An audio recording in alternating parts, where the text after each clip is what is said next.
Welcome. Once again, welcome to this session in which you are given some training to solve problems which occur in Olympiad papers. Letabo, will you please take your microphone off?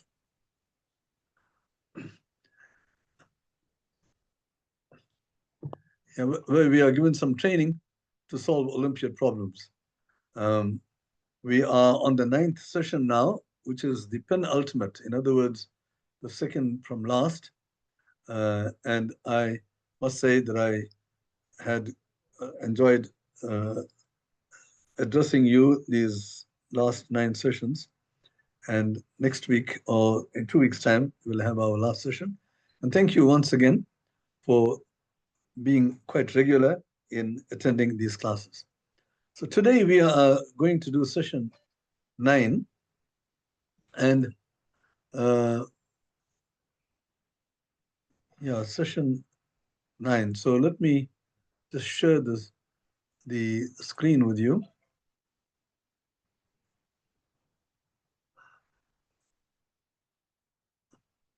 Okay, Kotso, I presume that the screen is available. All can see it? Yes, we can see the screen, Prof. Okay, thank you very much for that. All right, so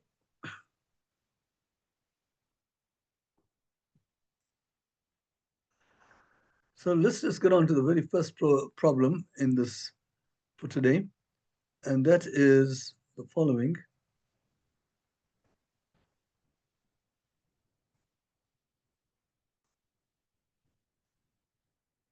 Let me just get my bearings right.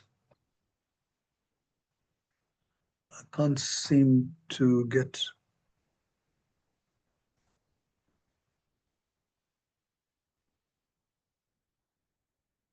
Okay.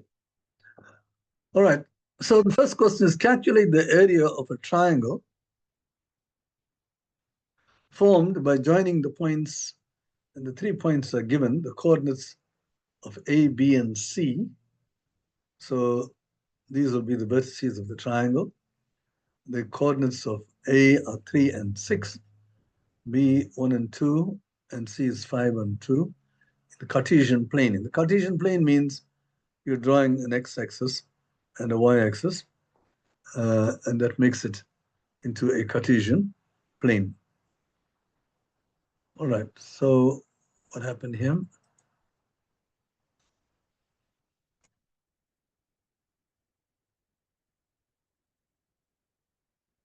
Sorry, this seems to have jumped off.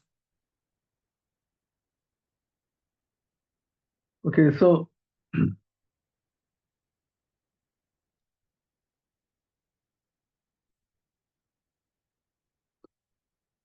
so you have two axes like this, and they meet at a point O, which is also 0.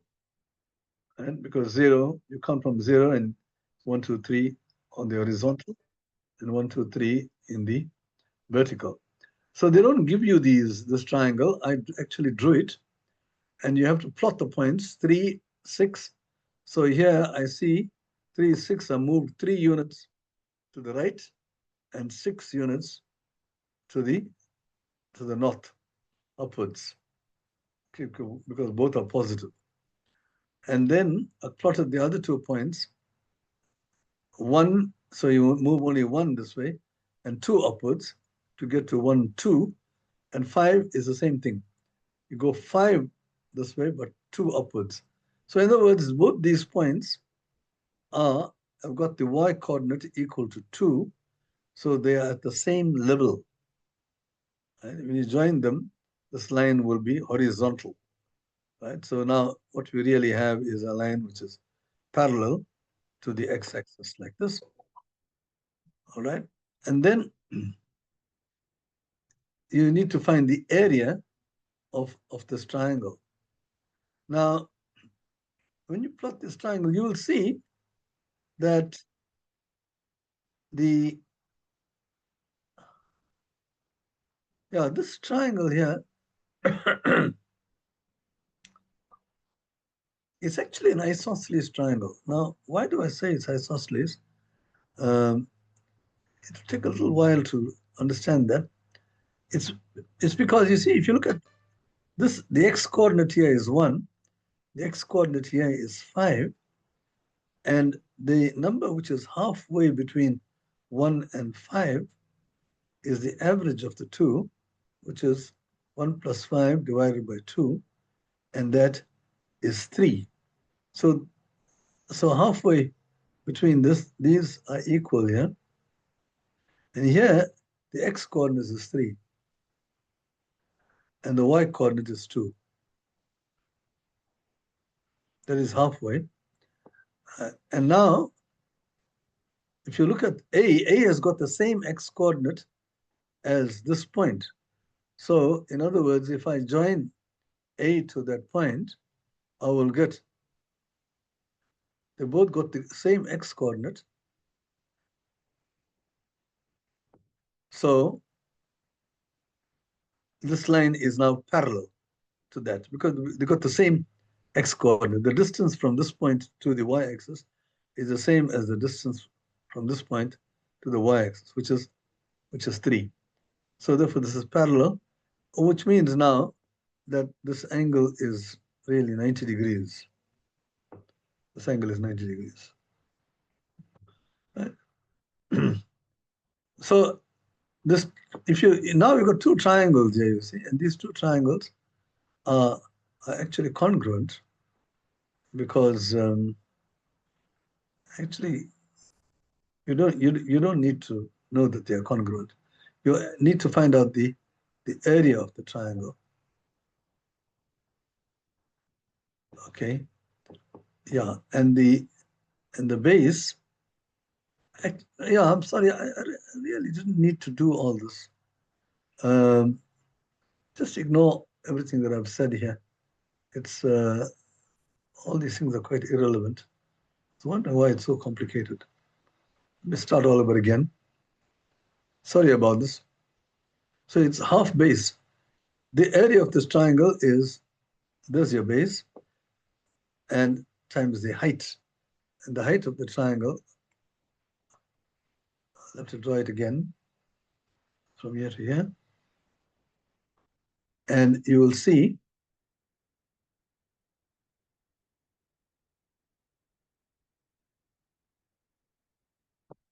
you'll have to calculate the base. Now the base, if this is 1 unit away from here, and this is 5 units away from the y-axis, it means that the base is actually 4.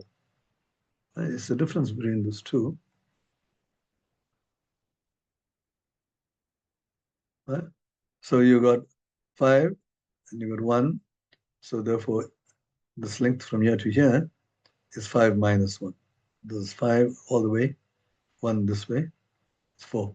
And the height, now to get the height, you'll see the y coordinate of this point is 6. So it's 6 units away from the x-axis, that point. And this point here is 2 units away from the x-axis because it's on this horizontal line. So therefore, the height is 4. 6 units, and this is 2 units. So therefore, this distance between these two will have to be 4. Okay, and therefore the area of the triangle is half base times height. That's the formula. And that is half of 4 times 4. And that gives you 8. Okay. All right, so the important thing here is that this line here is horizontal, you see. So therefore, when you join this now becomes the height of the triangle. See? Okay. All right, so let's get on to the next problem.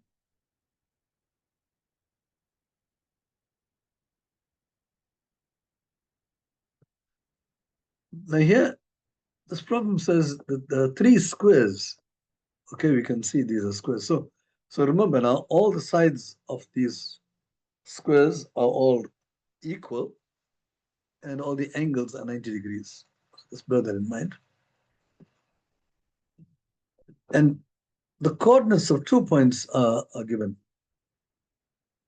This point here, clearly, this is the origin. So the x coordinate is 0.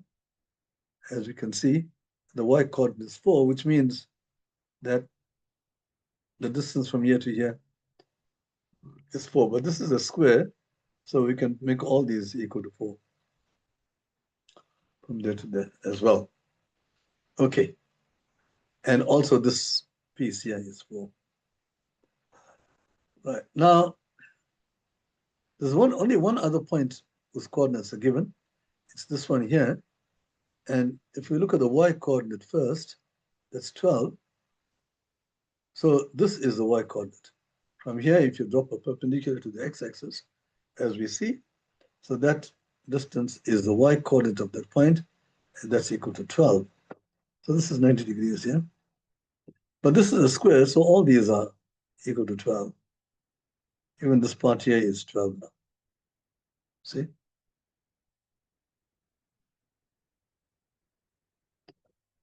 Okay. What else do you have? You have that this x coordinate is 21 for this point. So in other words, the distance from this point to the y axis is 21. We can look at it like this. When you come down to the x-axis, this distance from there to the origin is 21. So that tells you that this part here, there is 4 and there is 12. That makes 16. So this part here is 5. Because the whole thing is 21. Here it's 4, this is 12, that makes 16. And the remaining part is 5, which is very nice because it now tells you what the side of the second square is. All right. Now, they ask for the shortest distance between the points A and B. I've actually drawn this line.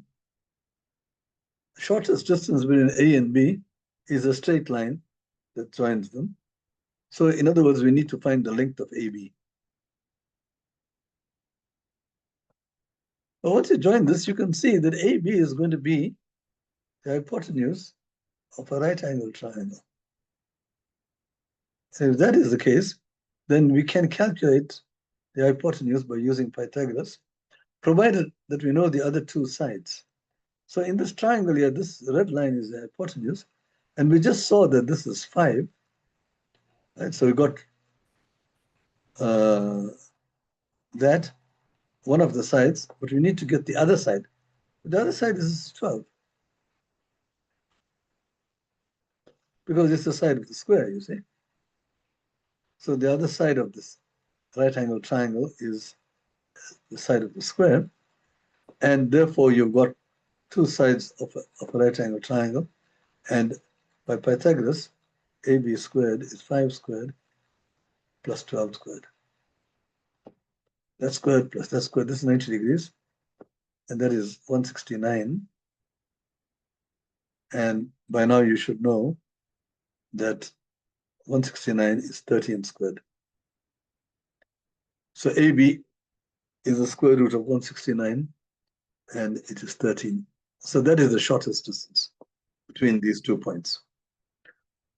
All right, so that takes care of the second problem. So let's go on to the third problem. So the diagram shows a kite, A, B, C, D. A kite means that the adjacent sides are equal. Adjacent, 2 pairs of adjacent sides. There's a pair here. These are equal, they are next to each other. Adjacent means next to. So again, this other 2 sides, which are next to each other, adjacent, they are also equal. That makes a kite. All right. Now, they ask you, what is the size of angle ABC? What is the size of angle ABC in degrees? So we are given these two. We don't know what this is. Let's call it X. Now, the opposite angles, one pair of opposite angles of a kite are equal. So you have that angle is the same as that angle. You see, you can actually see they look equal, and they are, in fact, they are equal. All right, so we need to calculate one of these angles, ABC, but now we have an equation because you've got the four angles of this kite.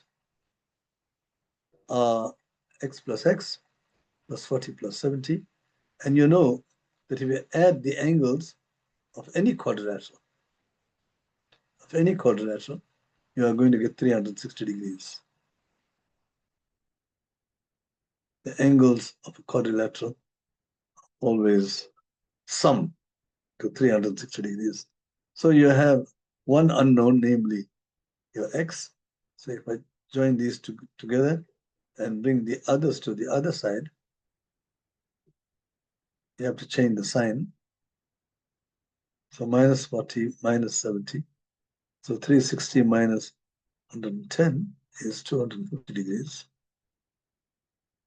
This is 110.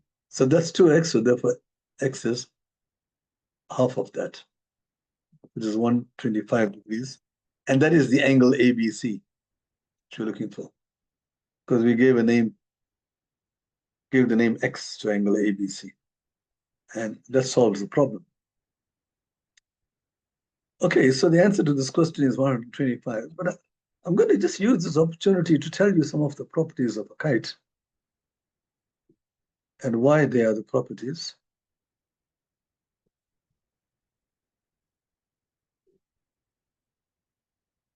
If you draw any kite, it need not be 70 and 40 like this. You draw any kite, then you know that these two sides are equal and those two sides are equal. Now, there are two things you can do here when you join the diagonals. If I join this diagonal,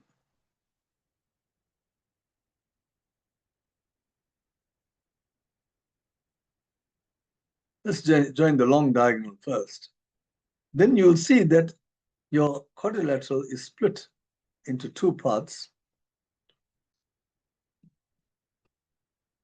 And these two parts are actually congruent because you can see now you got side, side, side, side, and this is common. So these two triangles are congruent because the three sides of this triangle are equal to three sides of the other triangle, and that is a condition of congruency. So if they are congruent, it means that all six numbers which are associated with this triangle are equal to the six numbers here.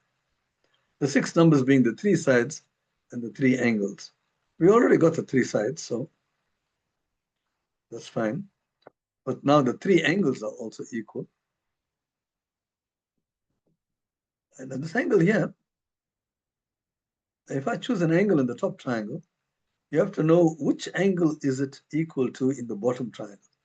And the way to do that, I've said this many times. I'm not sure whether I told you guys, but I'm sure I did.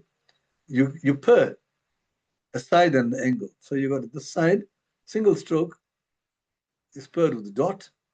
And in this bottom triangle, the single stroke is paired with this one. So that has to be dot. And likewise, these two are the same. And then finally, these angles are equal. And I use that to solve this problem. I called it x, and I called it x. And the reason why they are equal now, you can see that if you join these, then these two triangles are congruent. Therefore, all the angles of this triangle are equal to the angles of this triangle. And this angle here corresponds to this long side. And in this other triangle, this angle here corresponds to the same long side. Okay, so there's an interesting thing here that one of the diagonals, the long diagonal, bisects the opposite angles.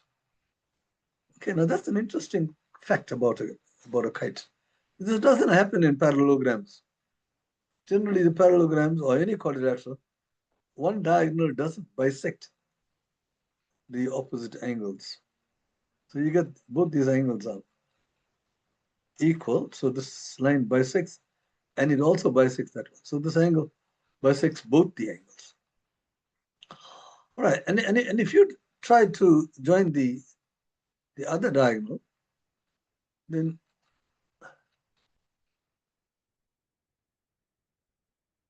now you got something that looks like a kite. I don't know whether you guys fly kites. When I was young, I used to enjoy flying a kite.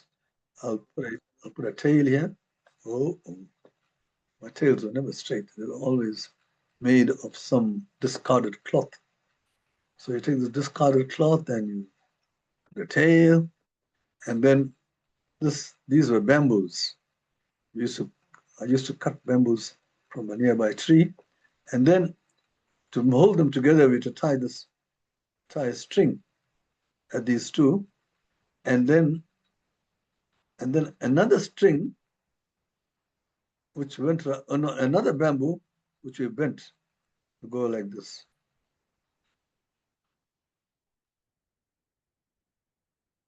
In the form of an arc, and we stuck these things to the end, and there it is. You have a kite. We used to fly them in the air. Oh, those are fun days, long time ago. Okay, so that is why it's called a kite, because it certainly is the shape of a kite. Now, to get back to our problem before I went off on a distant excursion.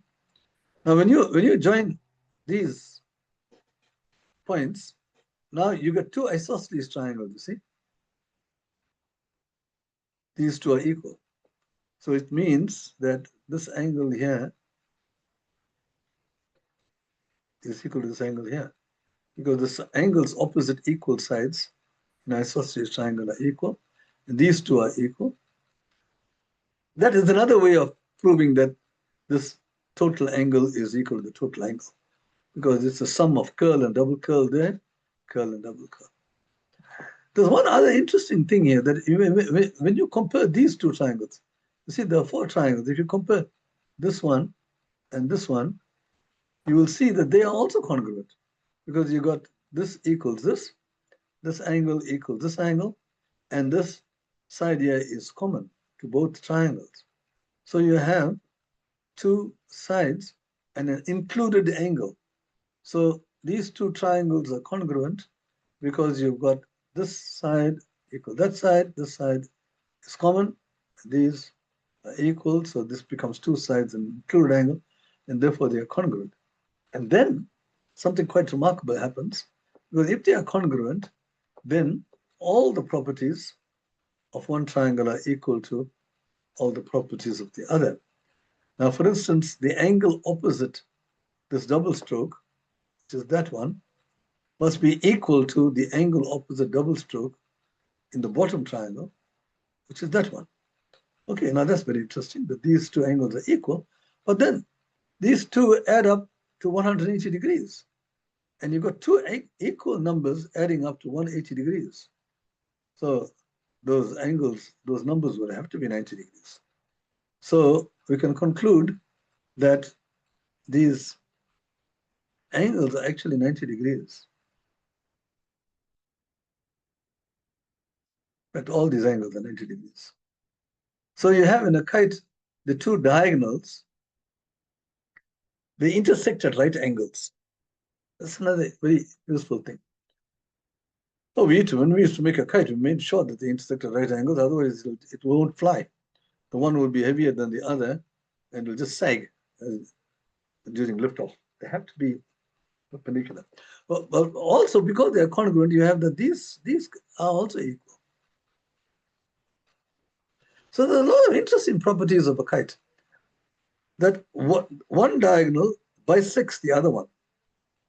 This diagonal bisects the other diagonal. But this diagonal here doesn't bisect this. It's only one diagonal which bisects the other. And then you have that the diagonals intersect at right angles. Not only that, one of the diagonals bisects the opposite angles. So there are lots of very interesting properties about a kite, all arising from congruency. All right, so I thought that I will just say a little about kites, because it gave me an opportunity to speak about kites. Let's get on to the next problem.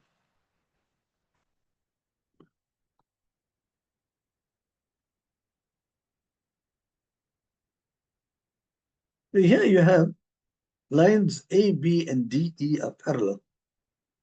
So you can see which two lines are parallel there.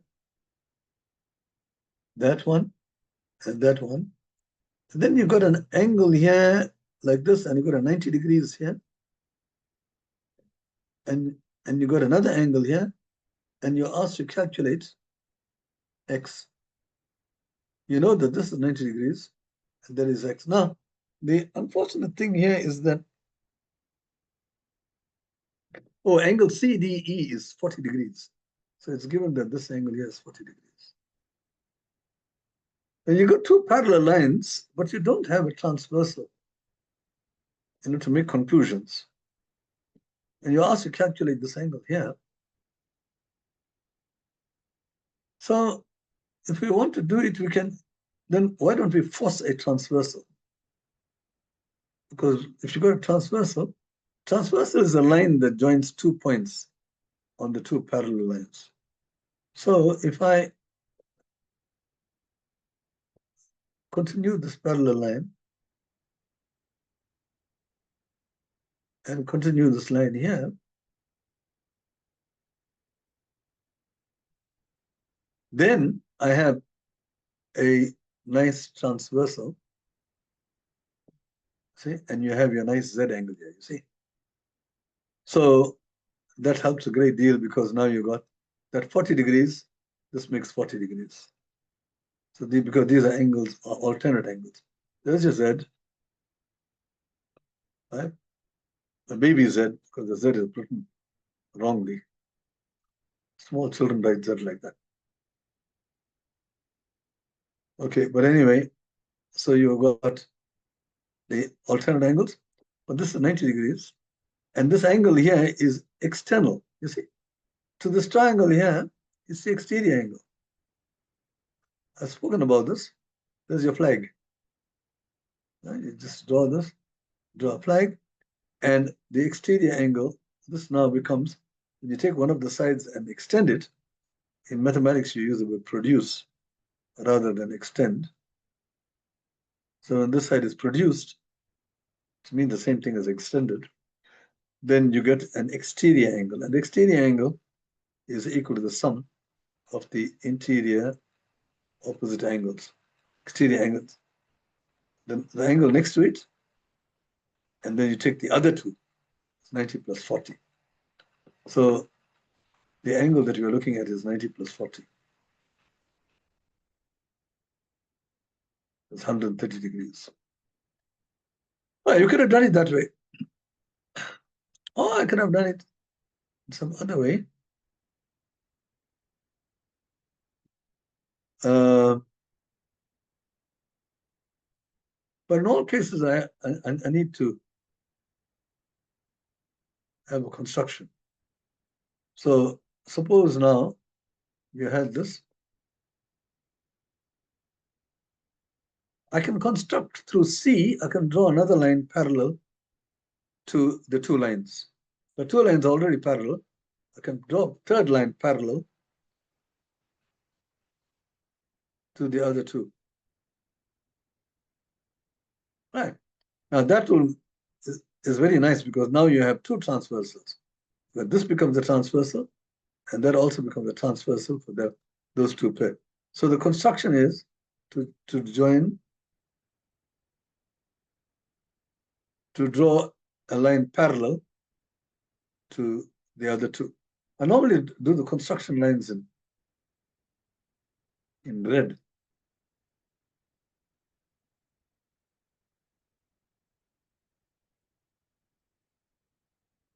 But anyway, and now once we do that, then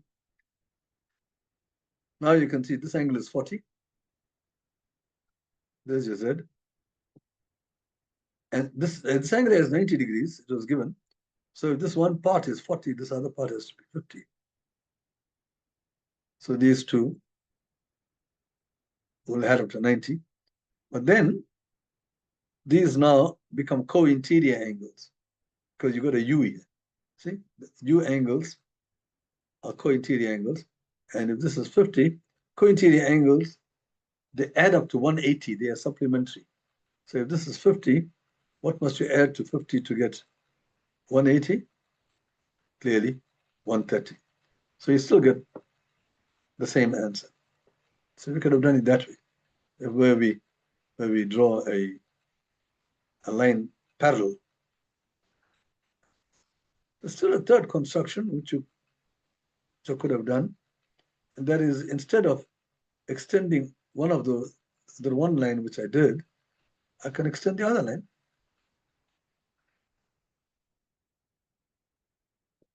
If I extend the other line, then I have the following situation.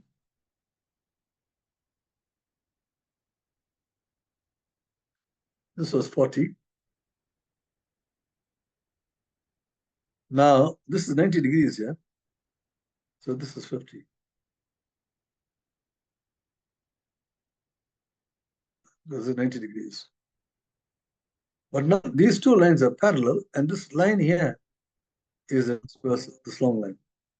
So therefore, you've got a U here, right? These are co-interior angles. You can only have co-interior angles, alternate angles, and so on, when you've got, you can say they are equal or supplementary if the lines are parallel. So we know that they're parallel. This 50, that means these two are supplementary, which then makes this, that is 50, this has to be 130. So there are so many ways of doing it. And each one of them, you've got some construction without which you would not have been able to solve the problem. So these constructions are very creative entities which helps you to solve problems. They without them, you can't solve the problem. In all the theorems of geometry, there is always a construction. Now, the constructions are not easy to see in most cases.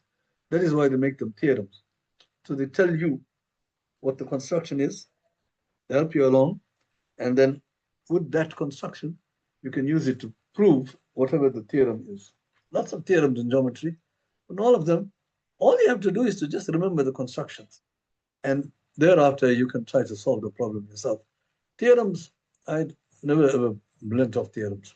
I just remember the constructions and then use geometry to solve it. Okay, now I get on to the next problem. It says that the adjacent sides of the shape, oh, actually, I had the shape below. So this it's supposed to be below. Right angles to each other. All right, so you can see that means all these angles are 90 degrees. Right.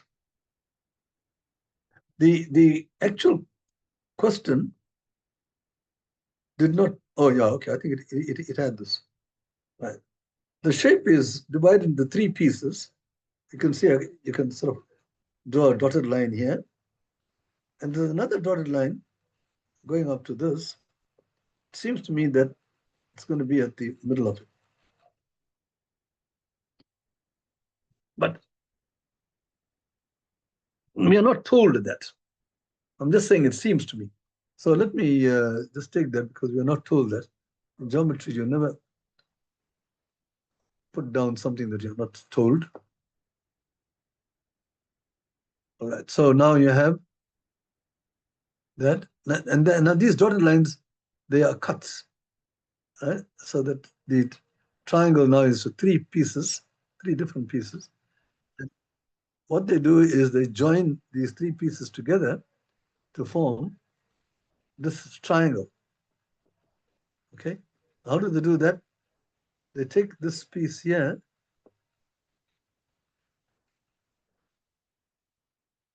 and stick it here. See, in this corner, and it fits exactly. So what happens here is that this triangle here is the same as this triangle, because you just simply cut it out and put it there. So in other words, they are congruent. They're identical, these two triangles, because it's just a cutout piece onto the other side. And one of them is x and the other is 11. So this part here is x. And this vertical line here is 11. All right, so that's the cutout, goes in there. Now, the other piece here is also cut out. Let me put a different color here. So this is cut out, and it is stuck here at the bottom. Okay, I'm just going to take out that X there because it's in the way. But just remember this dotted line there is X, the bottom dotted line. That's X. So when you cut this thing out and you stick it in here, then what happens? This part here is now sitting there.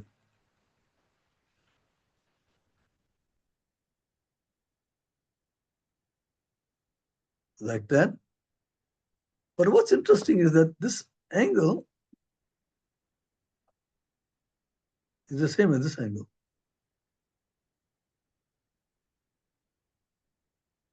You see? Because I'm making it stick exactly. And also, this length is the same as that length. So this length here is the same as this dotted length.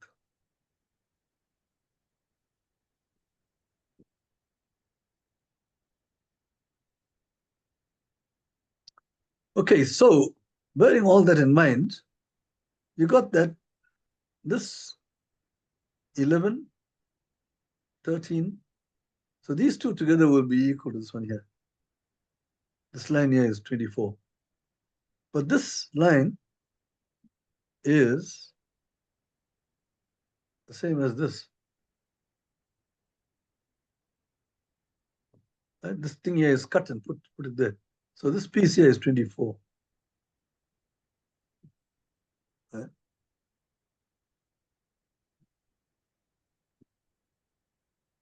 That's 24. And then we see that this is 11 here.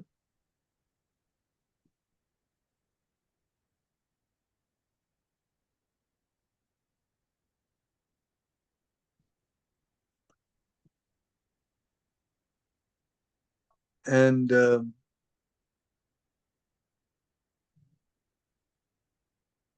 there's a 13. Yeah.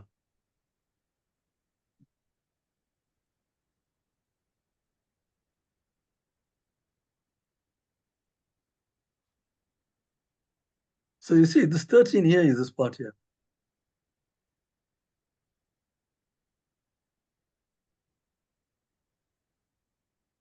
And this part here is the same as that part. Right? They're all fitting together. So therefore now your X, remember I said that was X. We know these two pieces together make X. So one is 24, the other is 13. So X is equal to 24 plus 13. That is the question, find the value of X. Okay, so it's just a matter of finding out where this triangle, how it sits, and which of these sides are there. That just requires a little bit of imagination. All right.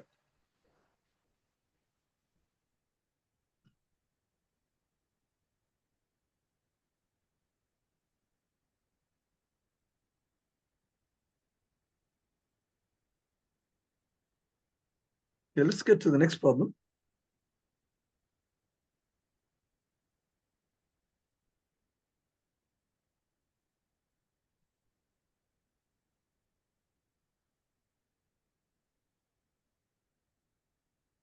Okay, the next problem says the following. In the sketch, adjacent lines are at right angles. So actually the original sketch had only these black lines. Only 3 sides. And the sides were given, 3, 4, and 11. Now they say find the integer n if AC, so I drew the AC in. AC and AD is between n and n plus 1. Okay, so now n and n plus 1 are consecutive numbers. Right? You're adding 1 to this one to get that. So you want to know what is the sum of these two. It's between 2 numbers, they're integers, right? Positive integers. So they are between two consecutive numbers. All right, so let's just work out AC and AD. That'll help.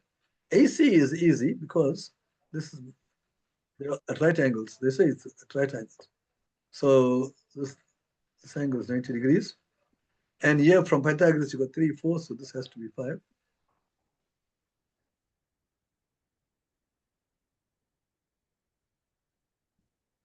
Now you guys know now that I may be cut off, eh? Oh no, I can't. Yeah, I'm not doing this. Sometimes I host it and I get cut off because I don't have the expensive one. So we are okay, we won't be cut off. Now this is a right angle triangle, 3, 4, 5. Well, 5 is 3 squared plus 4 squared is 25, and the square root of that is 5. Okay, so you got that is 5. And then when you so maybe we can now got this is 5, and this whole thing is 13. So maybe we can calculate AD. How do you calculate AD? AD, to calculate it, you have to try to get a right angle triangle in somewhere. So I think I'm going to draw, to get the right angle triangle. AD looks like the hypotenuse, so I'm going to draw a right angle triangle here. And that should be able to help a little bit. Because then you got a right angle triangle, 90 degrees. And here, now you got a rectangle because all these angles are 90 degrees. So this is 4. This is 4. So this part is 4. To get AD now, all you need to do is to get this one, because you can use Pythagoras. If you know two sides of a right angle triangle, then you know the third side. So you've got 4. But now, if this is a rectangle, this part here is 3 then. The opposite sides of a rectangle are the same. And the whole thing was 13. So this part is 3. So there you have it. That this has to be 10. This part here. This part is 3. Okay, so that gives you AD because you've got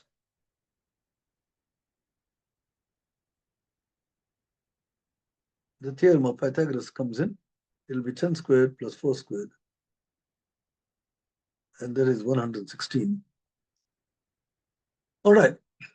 Now, you want AD to lie between two integers. The AD is a square root. You're not allowed to use calculators. Some of you who use calculators in assignments were badly penalized.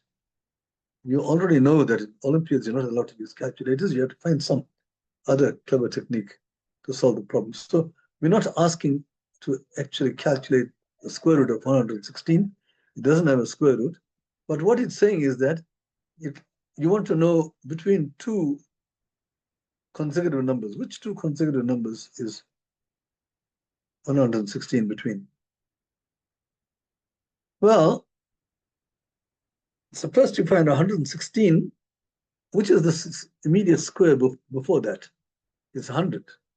Right? 10 squared, and then 11 squared is 121. So 116 lies between 100 and 121. Okay? And therefore the square root of that will lie between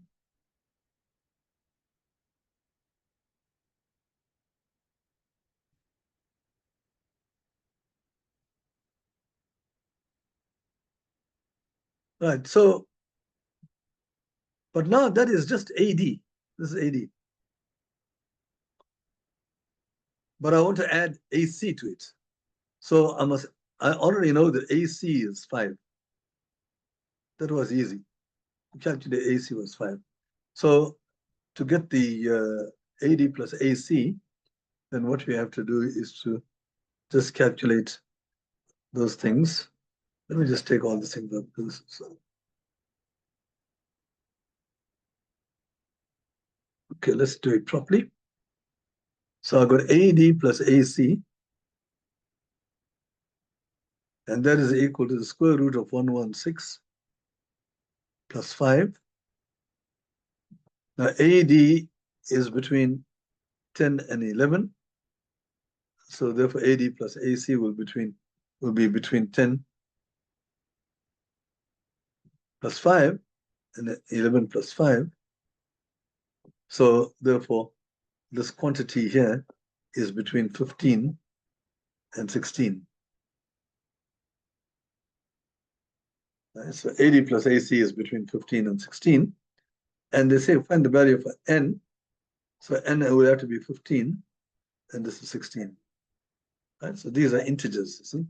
They say find the integer. So that is why we took 100, but that's a perfect square. The square root is an integer. The square root of this one is not integer, of 116. Okay, so the answer is N is equal to 15.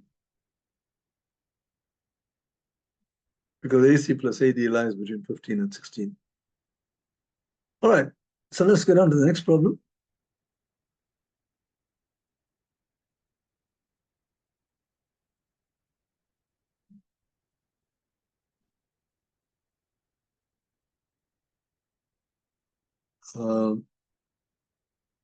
This one. Okay, points P, Q, R, and S are marked on the sides of the square. So you've got that the whole thing is a square. And they also say further down the line, they say PQRS is also a square. So often they give you squares, which are nice, very nice pictures, because so you need to know all the properties of a square, because they ask a lot of questions regarding squares. Let me just do that while I'm at it. I'll give you all the properties of a square. I'll show you the properties of a. I might not use any of these, but just for interest. So in the first instance, all the sides are equal for the square. All these are equal. Single stroke. That means all are equal. Okay. And then also the angles are 90 degrees. All the angles are right angles. So that's a square. Okay. Now that's not the end of the story. When you draw the diagonals, you get some very interesting things happening. When I join the diagonals, suppose I join this diagonal here.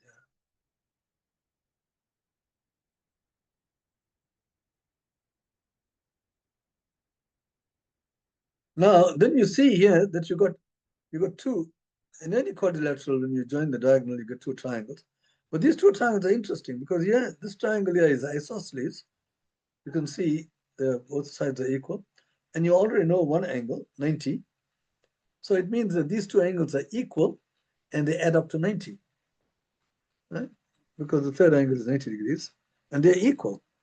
So therefore, each one will have to be 45.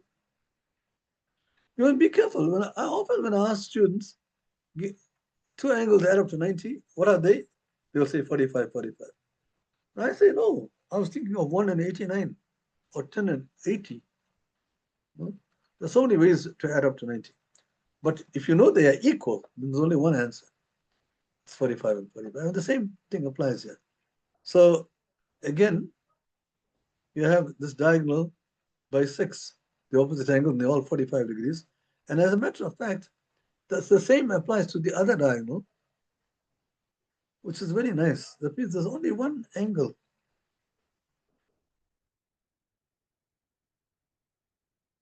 At the corner, all 45s. See? So all of them are 45 degrees. And because these two are 45, it means that they add up to 90, which means the third angle must also be 90. So this is 45. All of them are 45. 45 plus 45 is 90. So you'll get that all these angles are right angles. So these diagonals, they intersect at right angles. But more than that, all these pieces are all equal. I'm going to put double stroke here because this is not the same as that. And these two are equal. Of course, this is isosceles here, so these are equal. And this is isosceles here, so those are equal. See?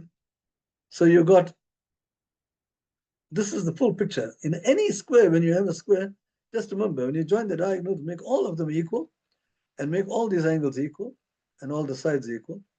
Right? But that you only do for a square. Be careful. Don't do that for every conceivable thing. Right? So these give you the properties of a square. Interestingly, if I put a compass point, the sharp point here, and I make this radius, that and draw the circle, it will go through that. Because these four are equal, the circle will go through all these four vertices. See? Because all these are equal, and the circle is all equal distance from this point. Okay, so much so for that. This problem here is saying that the sides are divided in the ratio 2:1.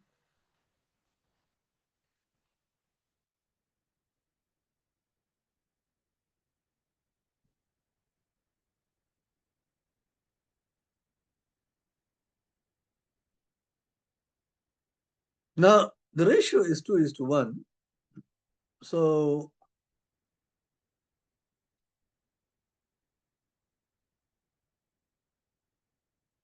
let's just draw a bigger triangle.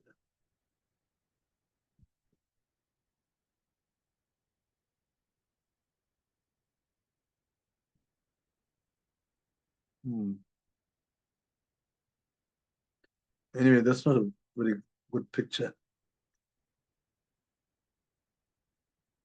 That doesn't look like a square at all. Sorry about that.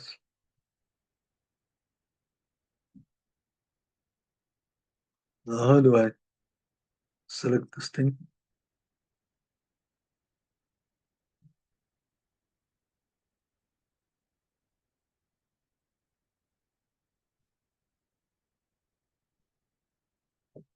I forgot how to select this one anyway.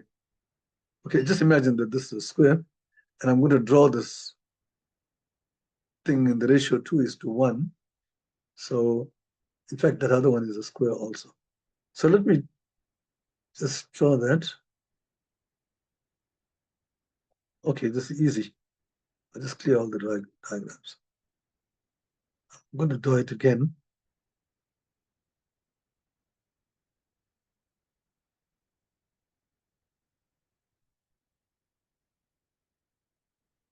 And that looks more like a square. All right, and I'm going to draw the same thing here. I've got a bigger picture. And what do I do?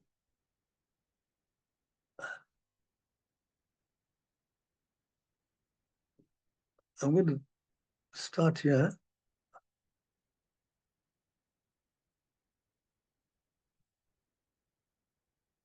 Ninety degrees. 90 degrees.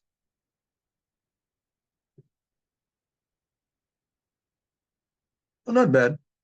Okay, so I've got this picture here. Now, let's just concentrate on this, that each side is divided in the ratio 2:1. Now, normally what you would do is,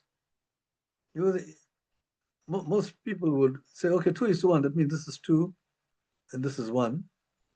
This is 2, this is 1, 2, 1, 2, 1. Each side is divided in the ratio 2:1. And they say calculate the ratio of the area of the square, the inside square, to the large square. So I need to put PQRS over ABCD. Right. Now, the thing about this is that these are all right angle triangles. So you can work out the areas of these four triangles. It's half base times height.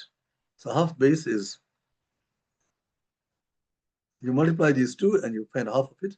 So that gives you 1. So this is also 1. This is 1. And this is 1.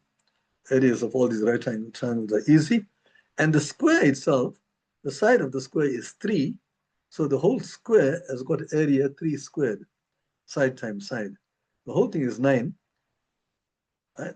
and 4 of them are already 1, so this part here has to be 5. Right? Because you got 4 of these are 1, altogether it's 9, so this has to be 5. So you got this answer here is the area of PQRS, the inside one, over the outside one is 3 squared, which is 9. All right. Now, because you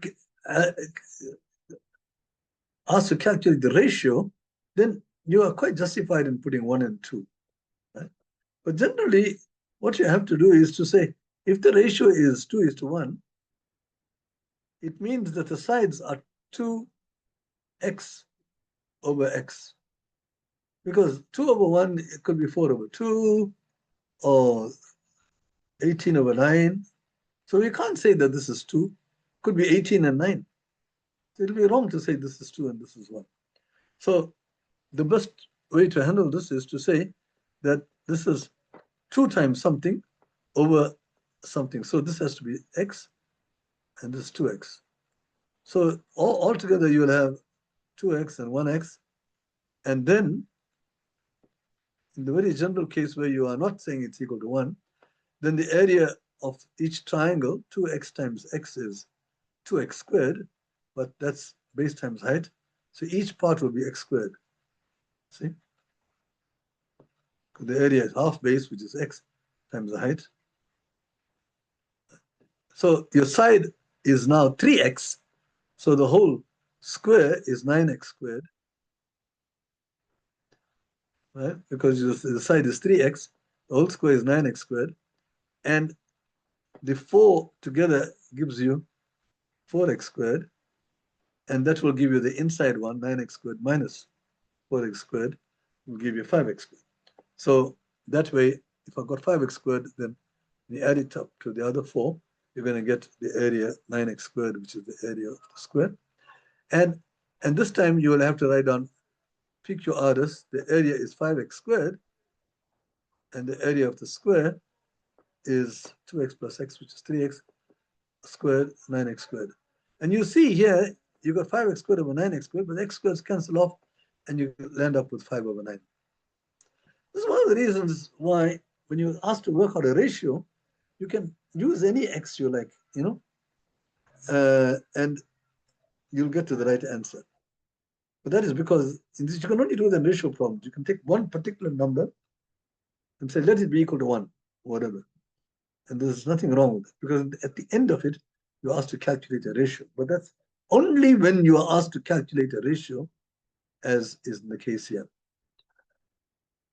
Right, so if I go on now to the next problem.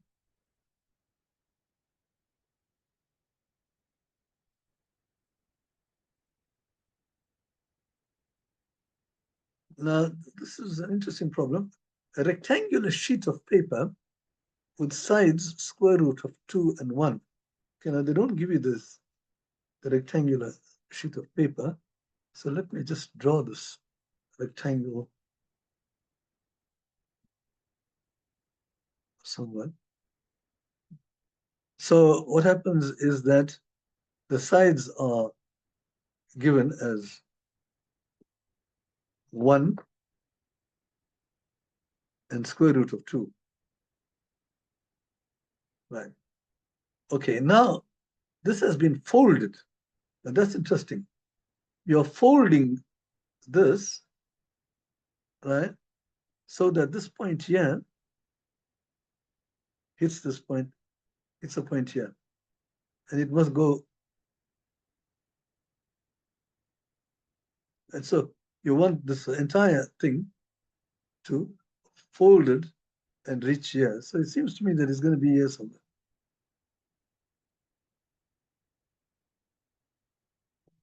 That when you fold it,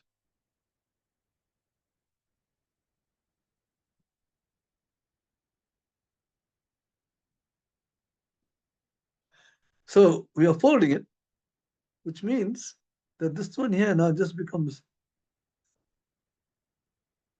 it's not there anymore. It's moved. Oh.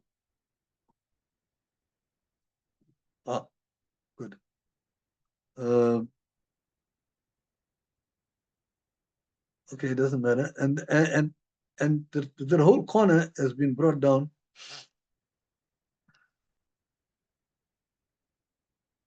to here. So like that.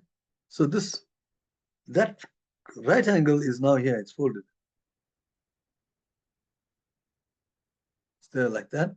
And the original side is now become, which was square root of 2, it has now become here.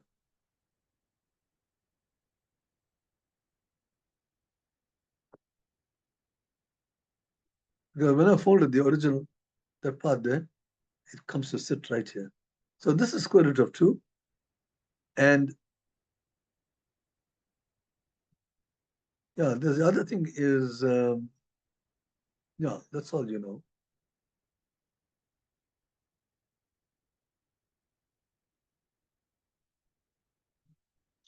Okay. Now, it's given that this is 1 here. Right? And you got a right angle triangle. You got 2 sides of a right angle triangle. You should be able to calculate the third side because you have that x squared plus 1. This squared plus this squared, 1 squared, is equal to the square root of 2. When you square the square root of 2, you're going to get 2. That's what you mean by square root. When you square it, you get 2. So x squared plus 1 is 2, so x squared is 1, so x itself is 1. So this part here is 1. You can actually calculate the third side of the right angle triangle. So I can replace this by 1 now.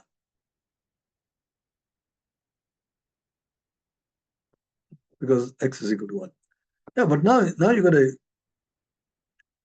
oh, by the way, the question is to calculate this thing here. In other words, I need to calculate.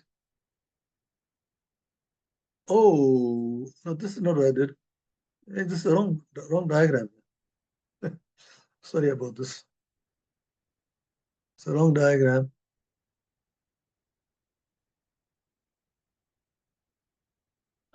This is actually folded down here. The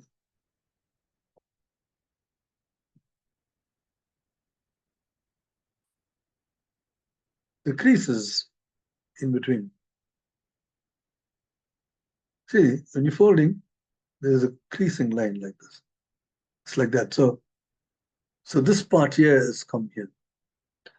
All right. So this is the point F, which is in the figure. This point here is. All right, now this is a right angle triangle. The 2 sides are equal, so it's an isosceles triangle. As you saw before, this has to be 45, that has to be 45. It's called an isosceles right angle triangle. Very important triangle. It's always half a square, as we saw before. So you go, this is 90, this is 45, so this has to be 45. This is 90, and so therefore this has to be 45. So you need to calculate that D there, but it's the same as this. Because the small triangle, you got 45, 90, so that has to be 45. So the small triangle is isosceles. These 2 sides are equal. So if that is D, then the bottom part is D as well. So now you're asked to calculate D. Now you can see the D. These are opposite sides of the original rectangular sheet of paper. So you got D plus 1 is square root of 2. So this entire side is equal to that one, square root of 2. So D is equal to square root of 2 minus 1. Okay, this required a little bit of imagination. I also failed because when you fold this thing, the paper, there's a folding line here, dotted line, and that point comes there, but this dotted line ends here somewhere.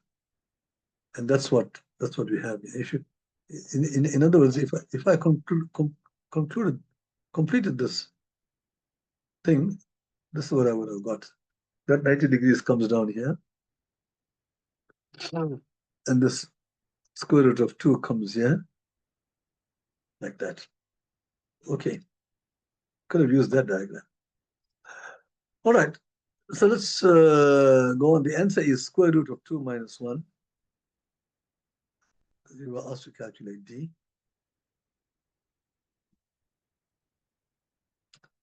So let's get on to the next problem.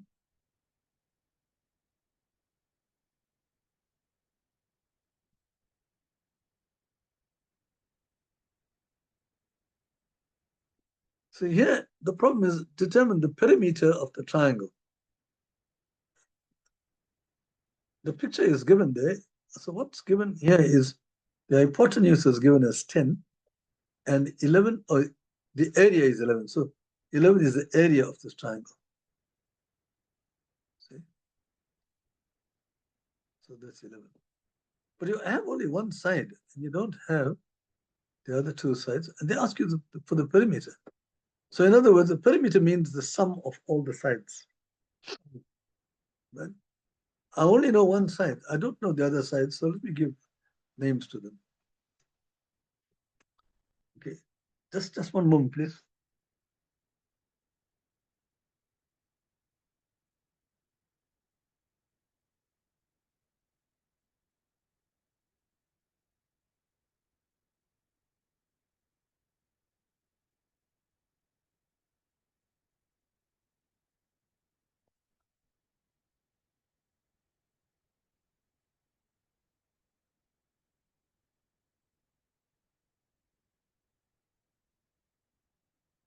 Right, so you have the area and you have the hypotenuse and you've got two unknowns. So, well, obviously you'll have to get some equations involved here. And remember what the goal is. The goal is to calculate the perimeter. So you need to calculate A plus B plus 11. Right. So if you know A and if you know B, then you can calculate A plus B plus 11. So let's try to do that. So you got A by Pythagoras, you got A squared plus B squared is equal to 10 squared, which is 100. All right, so you got one equation, A squared plus B squared is equal to 100. And the other equation is the area of this right angle triangle is given, but you know the formula for the area.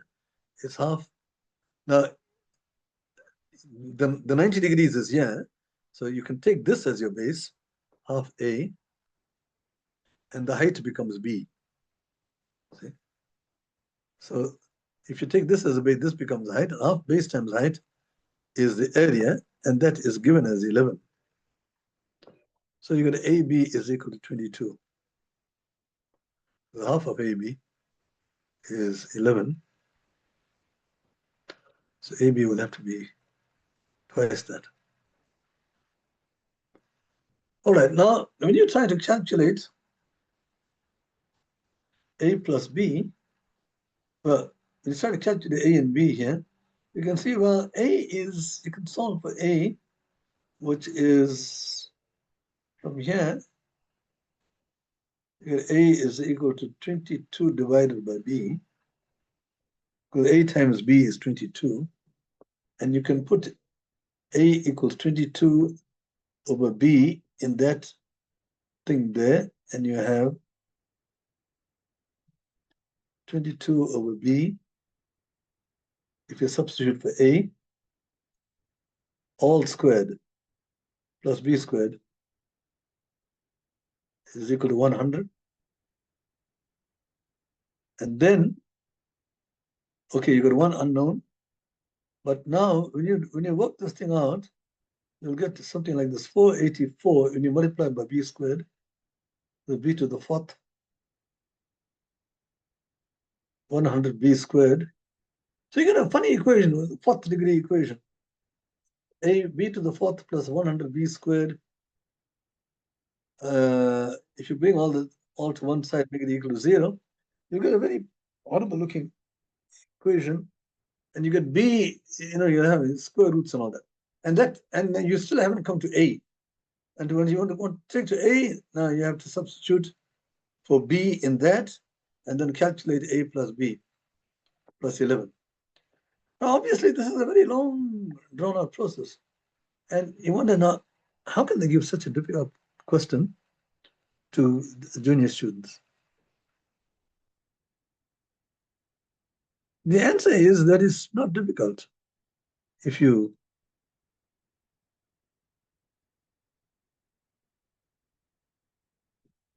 think a little and say, what we needed was not A or B, we needed A plus B. So why don't you try to calculate A plus B? We don't want to calculate A and B.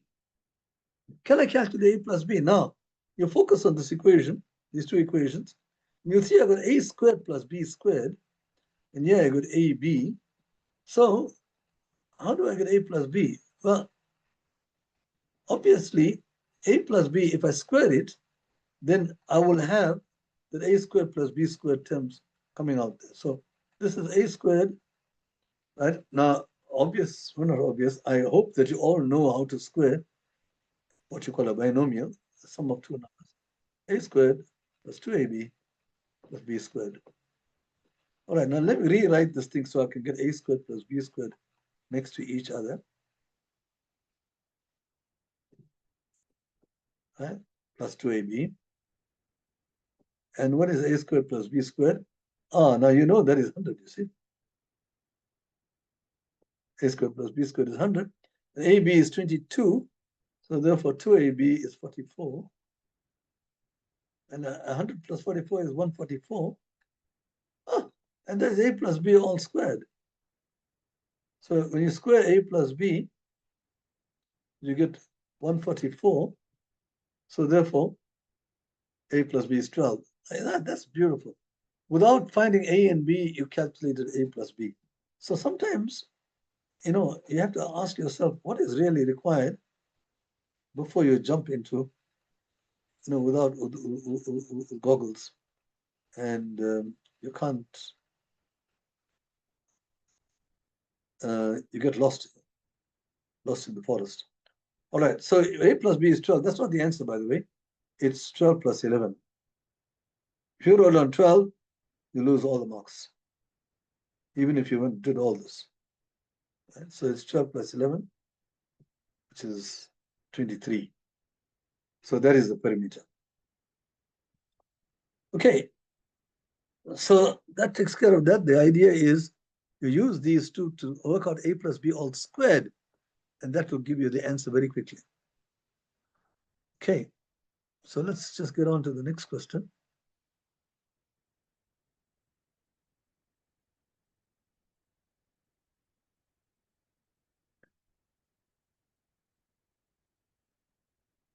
Okay, here ABCD is a square with area 12. Also, you know the area of the entire square, it's 12.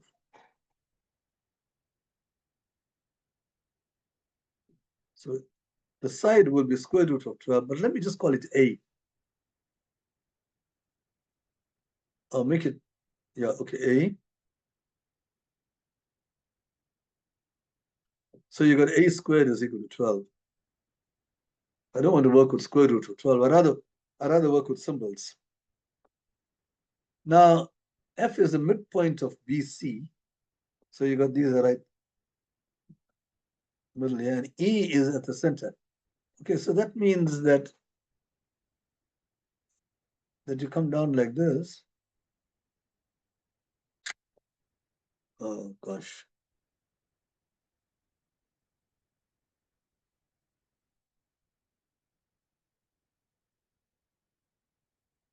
So come down like this.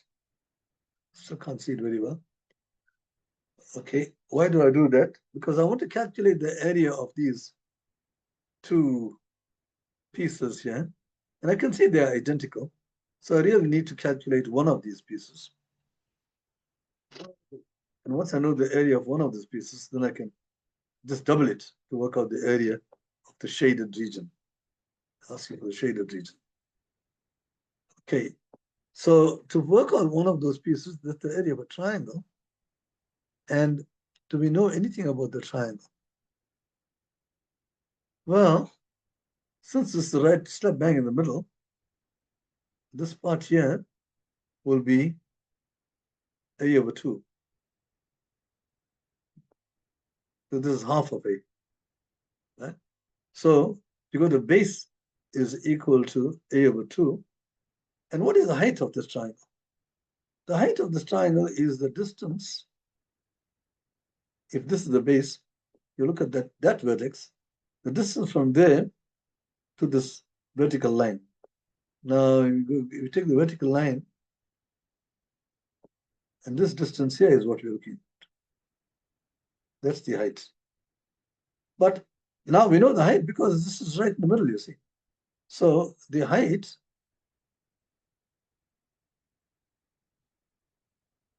is also A over 2. This is your height from here to here. And this is the midpoint, because this is the midpoint. So, okay, so the area of the triangle, the required area is half. The base is A over 2. And the height is also A over 2.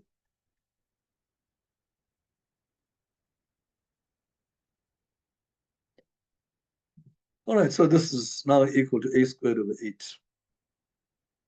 A times A is A squared. 2 times 2 is 8. Now we know that A squared is 12, so we can substitute here. 12 over 8, and that is the same as 3 over 2. So the required area is 3 over 2. See? So I use the symbol A rather than square root of 12, because that will make it very clumsy. Imagine I'm carrying square root of 12 in all these equations. Let's give it a name and substitute at the end after you have simplified everything. Then put your value for A. Much easier to make these calculations. All right, so this was just simply the area of a triangle is half base times height, and recognizing that this is the height, the perpendicular distance from here to the base, perpendicular distance. And that gives you what the height is. And I'll take the next question.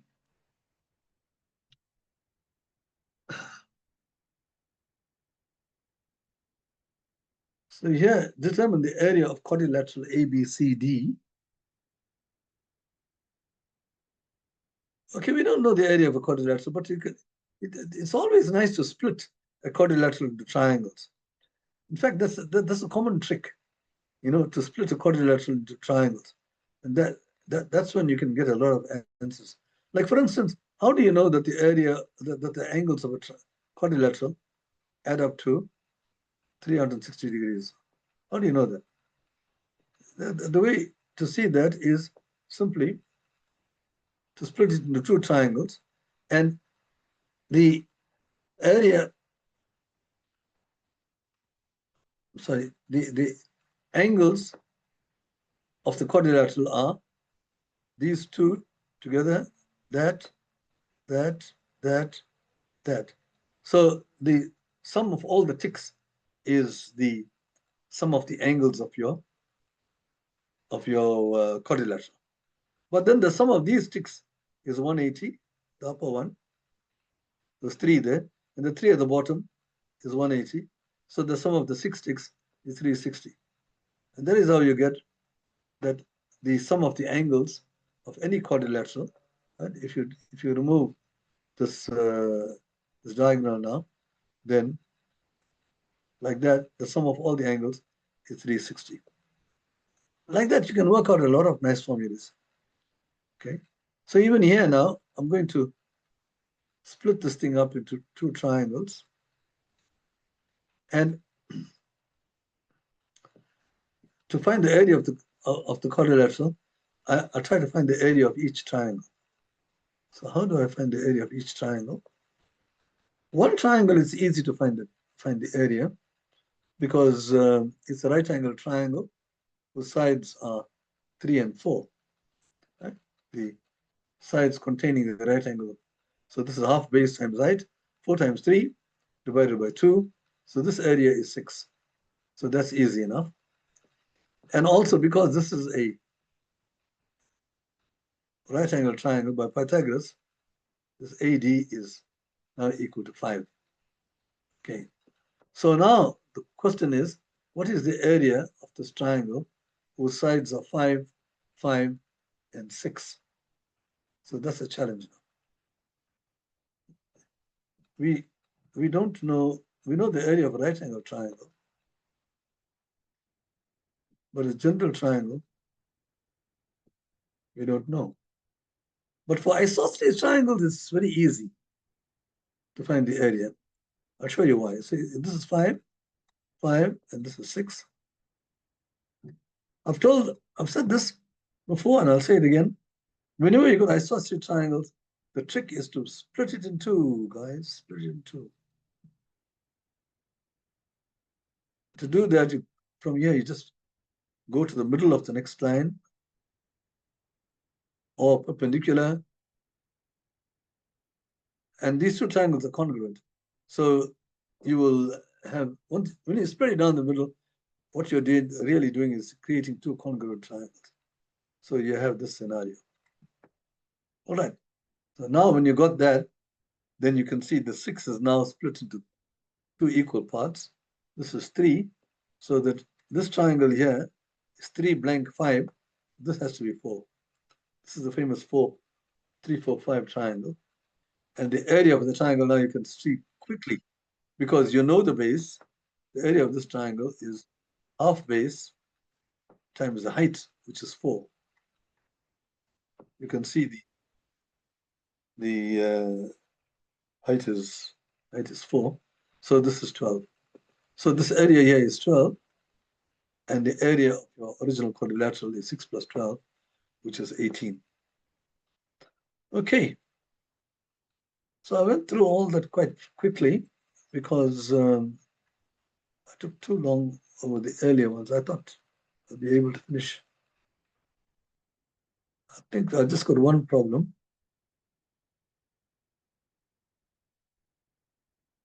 I just got one more problem, which is quite easy actually. The total surface area of a single cube is 12 centimeters squared. So you got a single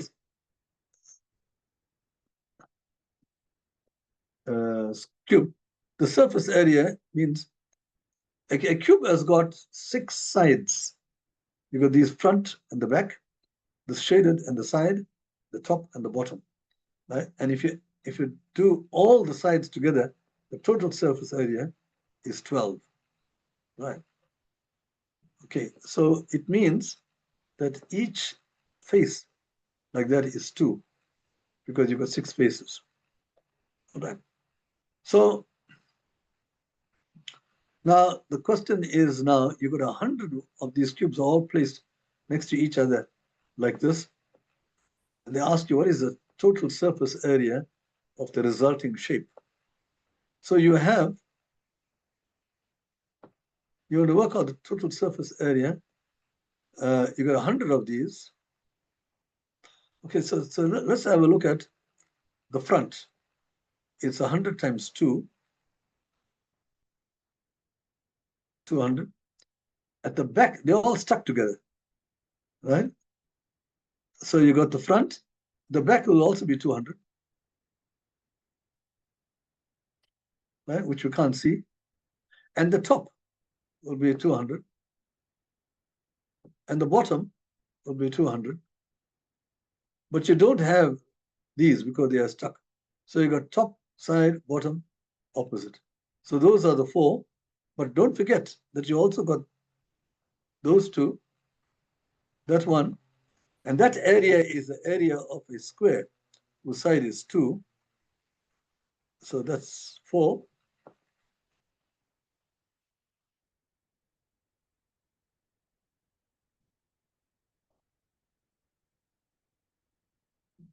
No, the area is not, the side is not 4. The area is 2. Okay, so you got area is 2 here. And on the other side, you got another area which is 2. So those 2 and 2 gives you 4. So the total surface area is 804. You just have to imagine now you got the front, the top, the other side, and the bottom, those 2. And you just calculate the areas. Just understand the question. Okay, so that takes me to the end of the lesson. Okay, and you've got an assignment problem here. So try to do this. The assignment 9. And here the assignment was you got a square here and you got a rhombus here. And you're asked to calculate the area of the shaded part. You just bear in mind that the rhombus and the square, they have both got same sides. Right? They're equal size. And the side of the rhombus, look at this AD. It's the side of the rhombus is also the side of the square. So that's a big hint. So the rhombus, the square have got the same sides. And then after that, you can try to tackle that problem to find the shaded region. Again, the shaded region, try to divide it up into smaller pieces, like the way I've been doing, so that you can work out the area of each piece and sum the pieces. Always, I've got areas, I'll break it up into smaller pieces which I can handle. Now, this thing here, I can't handle this piece. But you try to figure out how can you handle it so that you get 2 pieces or 3 pieces, which are with areas you know. Okay, so thank you very much for attending. I just want to stop there and ask if you have any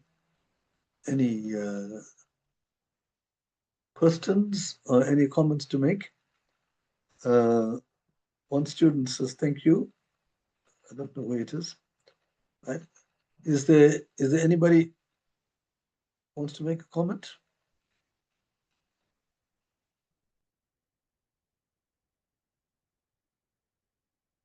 So I've got 10 chats here. Or somebody's battery is dying. Oh my goodness, all right. Attendance register, I hope. So I presume you put your attendance register there. So I think a lot of people are asking for the attendance register. Sinakalele, you asked, was the other side not 10? So the perimeter would be 22. I think this was A plus B.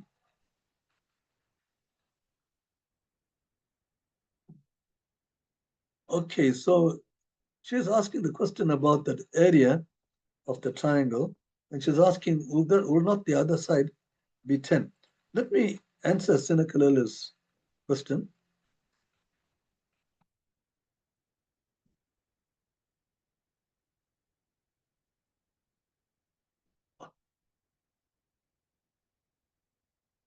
Okay.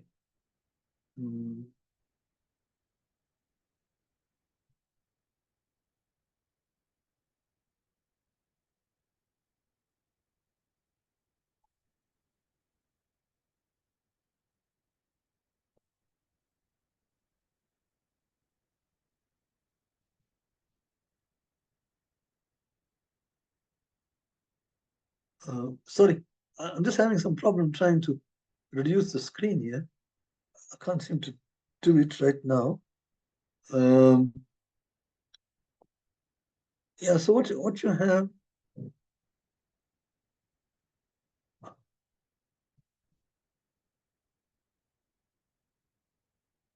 all right. Now, you asked this question about this one here.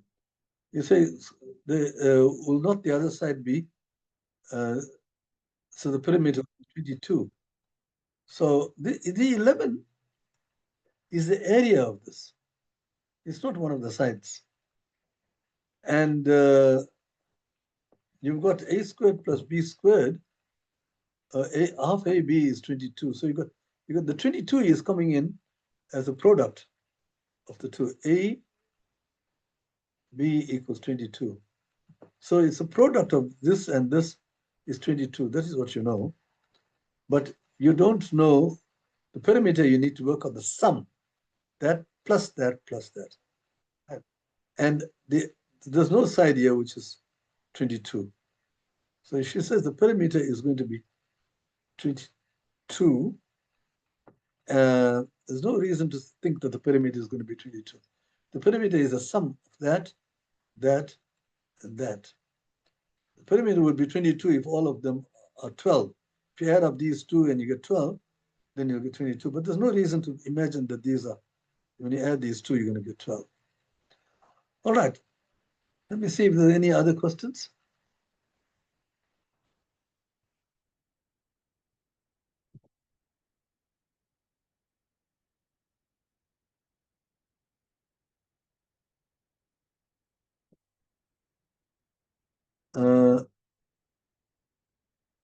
Okay, I think people asking the register. Also, yeah, you put the register in now. And all of you, please just sign your register so that you are marked present. Okay. I think Kotsa puts the register towards the end because there are so many people who are coming.